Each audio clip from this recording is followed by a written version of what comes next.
قتل ہو جائے یا غالب آ جائے تو ہم دونوں صورتوں میں عنقریب اسے عظیم اجر عطا فرمائیں گے۔ اور مسلمانوں، تمہیں کیا ہو گیا ہے کہ تم اللہ کی راہ میں مظلوموں کی آزادی اور ان کے خلاف ہونے والی دہشت گردی کے خاتمے کے لیے جنگ نہیں کرتے؟ حالانکہ کمزور، مظلوم اور مقہور مرد، عورتیں اور بچے ظلم و ستم سے تنگ آ کر اپنی آزادی کے لیے پکارتے ہیں، اے ہمارے رب، ہمیں اس بستی سے نکال لے جہاں کے معاشر اور طاقتور لوگ ظالم ہیں، اور کسی کو اپنی بارگاہ سے ہمارا کارساز مقرر فرما دے اور کسی کو اپنی بارگاہ سے ہمارا مددگار بنا دے۔ جو لوگ ایمان لائے وہ اللہ کی راہ میں ظلم و استحصال کے خاتمے اور امن کی بحالی کے لیے جنگ کرتے ہیں، اور جنہوں نے کفر کیا وہ شیطان کی راہ میں طاغوتی مقاصد کے لیے جنگ کرتے ہیں۔ پس اے مومنو، تم شیطان کے دوستوں یعنی انسانیت کے دشمنوں سے لڑو، بے شک شیطان کا داؤ کمزور ہے۔ کیا آپ نے ان لوگوں کا حال نہیں دیکھا جنہیں ابتداءً کچھ عرصے کے لیے یہ کہا گیا کہ اپنے ہاتھ دفاعی جنگ سے بھی روکے رکھو اور نماز قائم کیے رکھو اور زکوٰۃ دیتے رہو، تو وہ اس پر خوش تھے۔ پھر جب ان پر جہاد یعنی ظلم و تشدد اور جارحیت سے ٹکرانا فرض کر دیا گیا تو ان میں سے ایک گروہ مخالف لوگوں سے یوں ڈرنے لگا جیسے اللہ سے ڈرا جاتا ہے یا اس سے بھی بڑھ کر، اور کہنے لگے، اے ہمارے رب، تو نے ہم پر اس قدر جلدی جہاد کیوں فرض کر دیا؟ تو نے ہمیں مزید تھوڑی مدت تک مہلت کیوں نہ دی؟ آپ انہیں فرما دیجئے کہ دنیا کا مفاد بہت تھوڑا یعنی معمولی سی ہے، اور آخرت بہت اچھی نعمت ہے۔ اس کے لیے جو پرہیزگار بن جائے، وہاں ایک دھاگے کے برابر بھی تمہاری حق تلفی نہیں کی جائے گی۔ اے موت کے ڈر سے جہاد سے گریز کرنے والو، تم جہاں کہیں بھی ہوگے موت تمہیں وہیں آ پکڑے گی، خواہ تم مضبوط قلعوں میں ہی ہو۔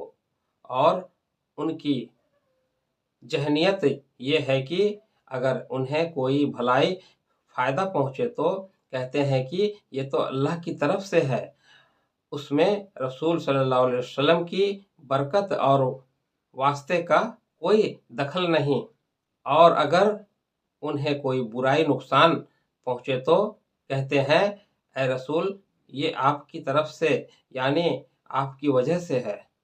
آپ فرماتے، حقیقتاً سب کچھ اللہ کی طرف سے ہوتا ہے۔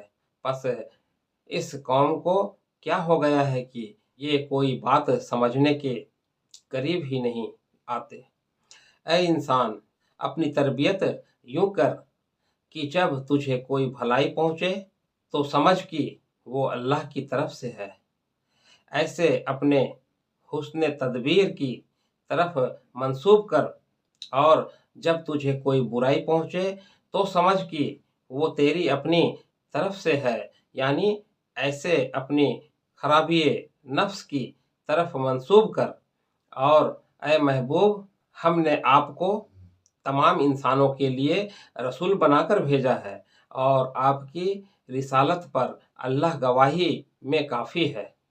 جس نے رسول صلی اللہ علیہ وسلم کا حکم مانا، بے شک اس نے اللہ ہی کا حکم مانا، اور جس نے روگردانی کی تو ہم نے آپ کو ان پر نگہبان بنا کر نہیں بھیجا۔ اور ان منافقوں کا یہ حال ہے کہ آپ کے سامنے کہتے ہیں کہ ہم نے آپ کا حکم مان لیا، پھر وہ آپ کے پاس سے اٹھ کر باہر جاتے ہیں تو ان میں سے ایک گروہ آپ کی کہی ہوئی بات کے برعکس ات کو رائزانی اور سازشی مشورے کرتا ہے، اور اللہ وہ سب کچھ لکھ رہا ہے جو وہ رات بھر منصوبے بناتے ہیں۔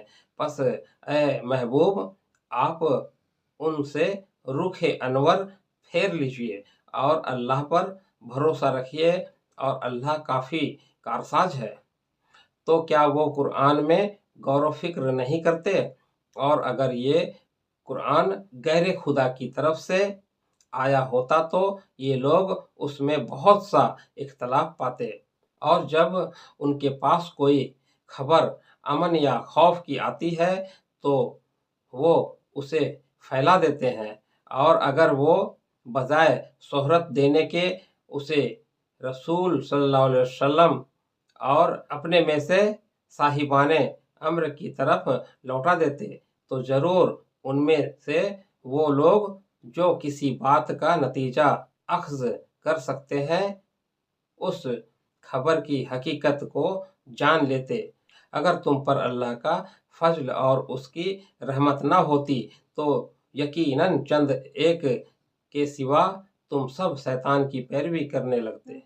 پس اے محبوب، آپ اللہ کی راہ میں اپنے دفاع اور حق کی مدد میں جہاد کیجیے۔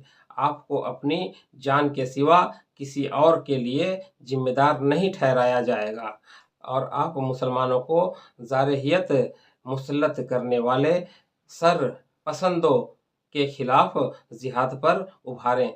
عجب نہیں کہ اللہ کافروں کا جنگی جور توڑ دے، اور اللہ گرفت میں بھی بہت سخت اور سزا دینے میں بھی بہت سخت۔ جو شخص کوئی نیک سفارش کرے تو اس کے لیے اس کے ثواب سے حصہ مقرر ہے، اور جو کوئی بری سفارش کرے تو اس کے لیے اس کے گناہ سے حصہ مقرر ہے، اور اللہ ہر چیز پر قادر ہے۔ اور جب کسی لفظ سلام کے ذریعے تمہاری تکریم کی جائے تو تم جواب میں اس سے بہتر لفظ کے ساتھ سلام پیش کیا کرو، یا کم از کم وہی الفاظ جواب میں لوٹا دیا کرو۔ بے شک اللہ ہر چیز پر حساب لینے والا ہے۔ اللہ ہے کہ اس کے سوا کوئی لائق عبادت نہیں، وہ تمہیں ضرور قیامت کے دن جمع کرے گا جس میں کوئی شک نہیں، اور اللہ سے بات میں زیادہ سچا کون ہے؟ پس تم منافقوں کے بارے میں دو گروہ کیوں ہو گئے ہو، حالانکہ اللہ نے ان کے اپنے کرتوتوں کے باعث انہیں کفر کی طرف پلٹا دیا ہے۔ کیا تم اس شخص کو راہ راست پر لانا چاہتے ہو جسے اللہ نے گمراہ ٹھہرا دیا ہے؟ اور اے مخاطب، جسے اللہ گمراہ ٹھہرا دے تو اس کے لیے ہرگز کوئی راہ ہدایت نہیں پا سکتا۔ وہ منافق تو یہ تمنا کرتے ہیں کہ تم بھی کفر کرو جیسے انہوں نے کفر کیا ہے، تاکہ تم سب برابر ہو جاؤ، سو تم ان میں سے کسی کو حلیف نہ بناؤ، یہاں تک کہ وہ اللہ کی راہ میں مدینہ کی طرف ہجرت کر کے اپنا صدق و اخلاص ثابت کرے۔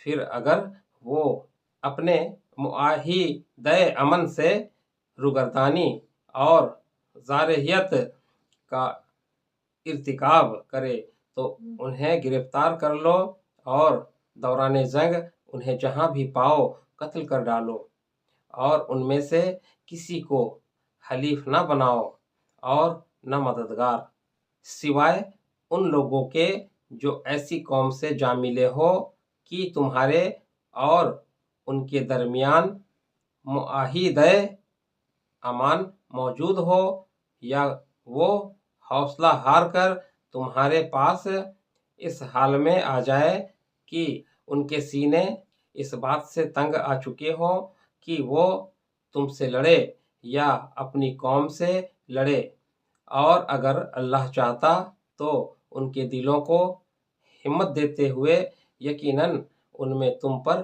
غالب کر دیتا تو وہ تم سے ضرور لڑتے۔ پس اگر وہ تم سے کنارہ کشی کر لیں اور تمہارے ساتھ جنگ نہ کریں اور تمہاری طرف صلح کا پیغام بھیجے تو اللہ نے تمہارے لیے بھی صلح سوئی کی صورت میں ان پر دست درازی کی کوئی راہ نہیں بنائی۔ دوستو آج کی ویڈیو میں بس اتنا ہی۔ اللہ نے چاہا تو پھر ہماری ملاقات ہوگی۔ تب تک کے لیے اپنا بہت زیادہ خیال رکھیں اور ہمیشہ مسکراتے رہیں۔